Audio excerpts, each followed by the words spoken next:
Hello, good morning. A semi-overcast day, but still quite bright here in the Philippines.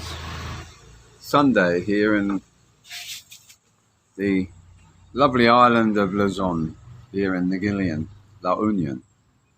Well, I was greeted this morning by a comment on my other channel, and it's from someone I supported right from the beginning, a young lady called Anna.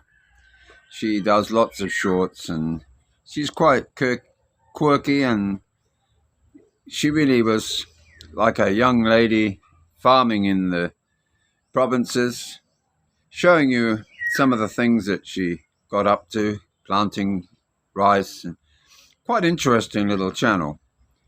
But over the days and over the months, it's actually grown quite well, in the sense that it's taken off very easily. And one could understand why. If she had kept to her original concept and maybe just stayed more natural rather than, in a sense, seeking out a partner using the channel. Sorry, the cat is decided to rub himself up against the bottom of the table I'm sitting at. But all things being equal, she's done a lot of work around her home, expanded it from really what was basically just one room to quite a usable, comfortable area, especially with the outside area that she's just recently completed. So she's clearly used the money that she earned on the channel to get herself in a better position. She spent quite a bit of time explaining her past and how she's arrived at where she is.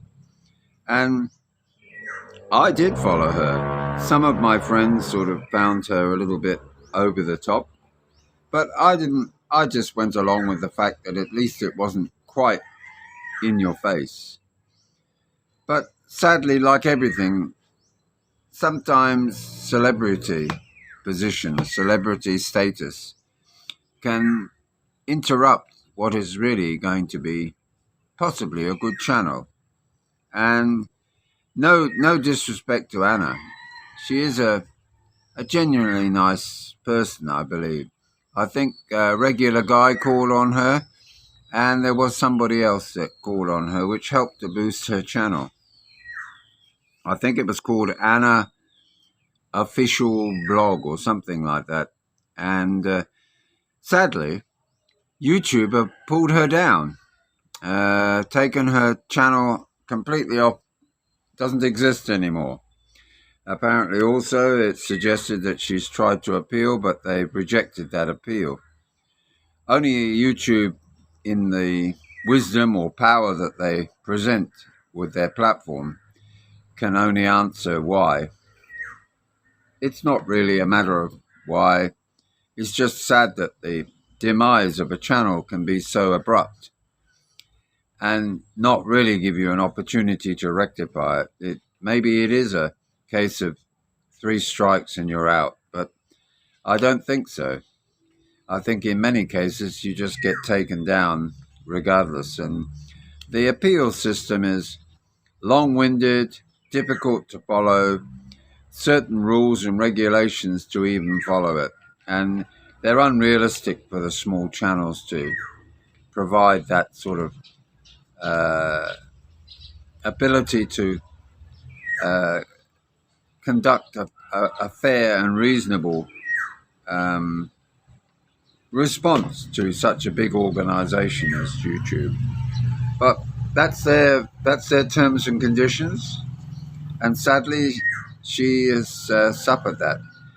But this isn't really about her. It's about the fact that there are so many channels out there that are good reference points to life living here in the south of France, he said, jokingly. Sunny days every day. If you choose to live in the country, which they refer to as the provinces here, you're bound to hear your favourite sound, cock-a-doodle-doo, karaoke, dogs barking, woof, woof, and dead frogs that smell like dead people on the road. And they're not frogs really, they're toads, like cane toads. And as for many, it's not quite what they're looking for. So they tend to stay in the cities like Cebu, Manila, Dumaguete, Dramaguete, and some of the other too many to name all of them. But the thing to remember, guys, is that it's such a big place. There's plenty of things to film, plenty of things to talk about if you want to have a channel. But you have to be very careful that you don't upset the powers that be, because all the effort that you put into a channel can be just overcome, tipped up on its ass in a moment's notice. And it is upsetting. And for many Filipina who have that happen to them, it's a major financial loss. For us, well, just a few pesos a month. And even if it's 10 or 12, it's not the same effect as it would be for a young Filipino with that kind of money coming in every month. And it's a solitary lesson. Solitary? No, there's another word. I can never remember that word. Solitary, sanitary, solid. Anyway, whatever it is, it's a lesson. Be very careful when you have a YouTube channel that you don't overstep the mark, maybe sometimes. Without realizing it, you can be off in a flash. Well, I was off in a flash this morning too, just an additional storyline. I was asked to go and pick up some pork belly. That's how it was put to me, some belly. So I went into the market. Oh, yes, sir, we have some belly. So they gave it to me, I don't know, 300 pesos for a kilo, just under a kilo. Brought it back, handed it to she who must be obeyed. Oh, this got no skin on it. I'm thinking, well, I asked for belly, you asked for belly. What do I know? So back onto the tricycle again, up the road, told my story to the tricycle driver. He laughed, and I said, charot. And he said, oh, you know some Filipina? And I said, yeah, a little bit.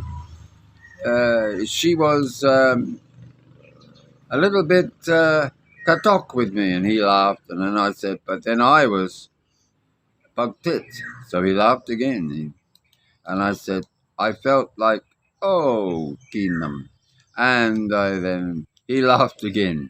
But this is the thing, when you're talking to a guy, it's not a bad word. It is a bad word here. But it's meant in banter. And you can have pretty good little banter conversations. Like when I finally went back and I bought another piece. It was double the size of the other one. So I got the guy to cut it down the middle. So there's now two pieces. And I said, well, don't cook the whole lot in one go. Just one for one day, and we'll cook the other one maybe another day, and the other one can be turned into adobo. And everybody's happy then. So what else was there? Oh, that's right. When every time I come out of the market, I walk to where you could call it the taxi rank. And the guys all know me. They all know my ugly face. And they always, yeah, me, sir. And I pretend I haven't seen them.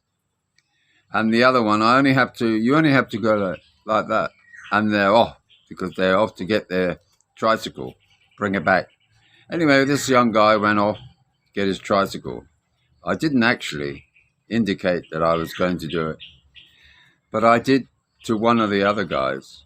So therefore, I didn't do it directly to him like that. So when he came back, he came to go to him, and I said, no. And he looked, puzzled. And he turned around and went to go and park again. And I said, charot, meaning joking. And then he came back with a big smile on his face, and he's laughing. And I said, come on, let's go home. Let's go home. And he's laughing away. And this is the spirit of living here as a foreigner. Have some interaction with the guys every day, and make it a laugh. Maybe sit down for 2 or 3 minutes, 5 minutes, and just talk to all the tricycle drivers. You can have small conversations with them, and you just add in little bits of Tagalog or Ilocano. Ay, susapo, which means my goodness, and charot, which means joke, and bug tit means crazy in one language. I'm not sure which one it is, and katok is the same in another language, another dialect, I should say, and it makes for a happy event. And you get on the back of the tricycle. I never want to get inside. I can't get my head bent down, I'm too tall. So I get on the back and I say, oh, it's okay, I'm not a bakla, meaning I'm not gay. And I tap him on the shoulder and I say, come on, tally-ho, let's go home. And they all know where to go. So it's all a fun moment, a fun trip to the market. So that's my thought for today. I hope you enjoyed listening, and we'll no doubt speak again if something pops into my head. You have a great day. Bye now.